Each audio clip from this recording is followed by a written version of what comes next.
Bonjour and welcome to Short Stories in French by High Frequency French.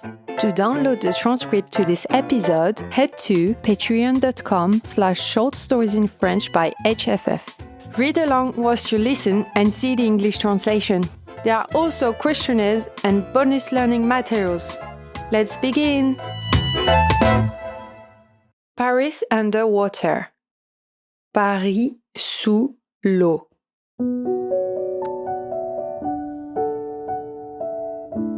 Cette journée avait commencé comme les autres à Paris. Ambroise, un jeune sculpteur, était en train de travailler sur une nouvelle œuvre dans son atelier. Ambroise était connu dans le quartier pour ses sculptures en métal très belles et très fines. Soudain, alors qu'il était concentré sur son travail, il s'est mis à pleuvoir. Au début, Ambroise n'y a pas fait attention. Une petite pluie fine, c'est normal à Paris. Mais très vite, la pluie est devenue de plus en plus forte. À la radio, les informations disaient que c'était une pluie exceptionnelle, comme on n'en avait jamais vu avant. Et puis, il y a eu des nouvelles inquiétantes. La Seine, le fleuve qui traverse Paris, commençait à déborder. Dans les rues, les gens commençaient à avoir peur. L'eau montait vite et envahissait les rues. Ambroise, depuis la fenêtre de son atelier, regardait avec inquiétude l'eau qui s'approchait de plus en plus. Il avait peur pour ses sculptures, surtout celles qui n'étaient pas terminées. Il ne voulait pas qu'elles soient abîmées. C'est à ce moment-là que Madame Dubois, sa voisine, est arrivée. C'était une dame âgée, très gentille. Elle connaissait beaucoup de choses sur la vie. Quand elle est entrée dans l'atelier d'Ambroise, elle avait l'air très soucieuse. « Bonjour Ambroise », dit-elle doucement. « Je vois que tu es inquiet toi aussi. »« Bonjour Madame Dubois », répondit Ambroise. « Oui, je n'ai jamais vu autant d'eau dans les rues. » Madame Dubois s'est assise sur une chaise et a souri à Ambroise. « Tu sais, quand j'étais jeune, j'ai vécu une inondation comme celle-là, dit-elle. C'était il y a très longtemps, mais je me souviens que les gens s'étaient beaucoup entraidés. C'est dans les moments difficiles qu'on voit la bonté des gens. » Ambroise écoutait Madame Dubois avec attention. Ses paroles lui faisaient du bien. Mais soudain, un grand bruit les a interrompus. C'était une voix forte qui criait dehors. Ambroise et Madame Dubois sont allés voir à la fenêtre. C'était Étienne, le capitaine d'une péniche. Tout le monde le connaissait dans le quartier. Il avait l'air très sévère, mais il était très gentil. Étienne était dans un petit bateau à moteur.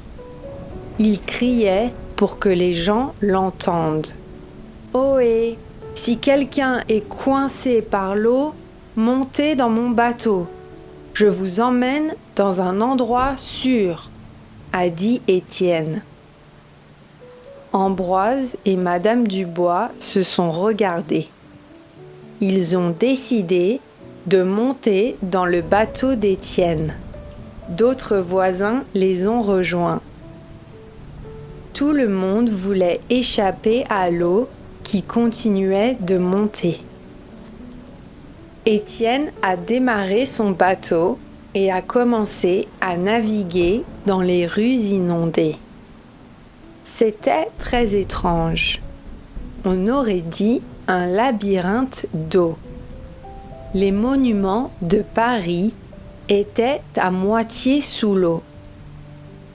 On entendait des gens crier au secours un peu partout. Mais Étienne savait exactement où il allait. Il avait l'habitude de naviguer sur l'eau. Pendant le trajet, Ambroise a été touché par ce qu'il voyait. Malgré le danger et la peur, les gens s'entraidaient. Ceux qui avaient de la nourriture la partageaient avec ceux qui avaient faim. Ceux qui avaient un abri accueillaient ceux qui n'en avaient pas. À un moment, Étienne a dû arrêter le bateau. Il y avait des débris qui bloquaient le passage. Des morceaux de bois, de métal, de meubles cassés flottaient sur l'eau. Ambroise a eu une idée. Il est descendu du bateau et a commencé à rassembler les morceaux de métal. Avec l'aide des autres, il a réussi à fabriquer des outils et des objets utiles. Des crochets pour attraper les choses, des piliers pour soutenir des abris, des marches pour monter plus haut et rester au sec. Tout le monde a admiré l'ingéniosité d'Ambroise. Il a continué à créer et à aider avec son talent. Ça redonnait courage à tous. Plusieurs jours ont passé. La pluie a fini par s'arrêter. Petit à petit, l'eau a commencé à baisser et à quitter les rues. Paris avait beaucoup souffert. Beaucoup de choses étaient abîmées ou détruites.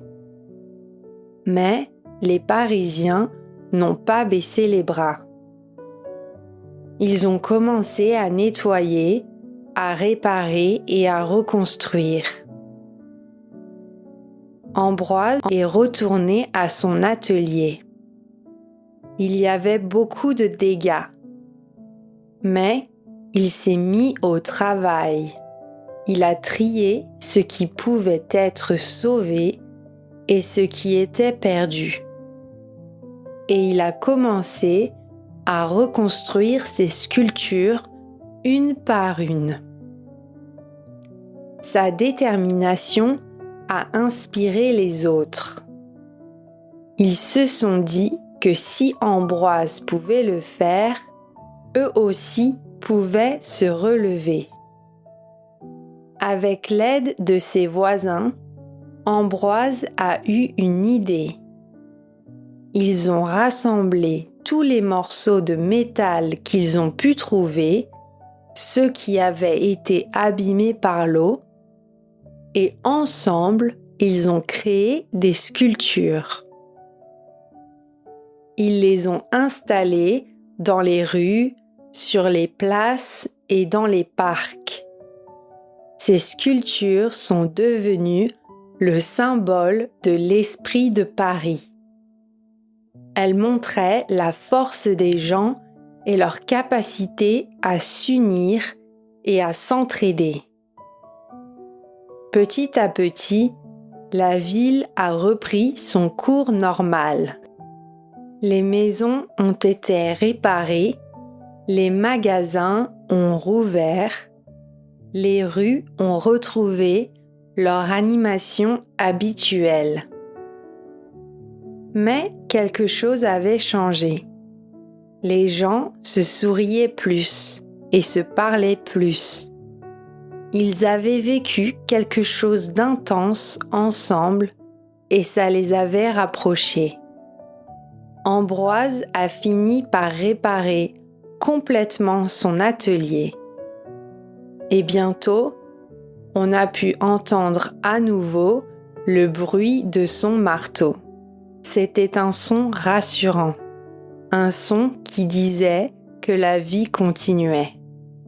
Depuis ce jour, chaque fois qu'Ambroise crée une nouvelle sculpture, il pense à cette inondation. Il se rappelle la force de l'eau, mais aussi la force des gens.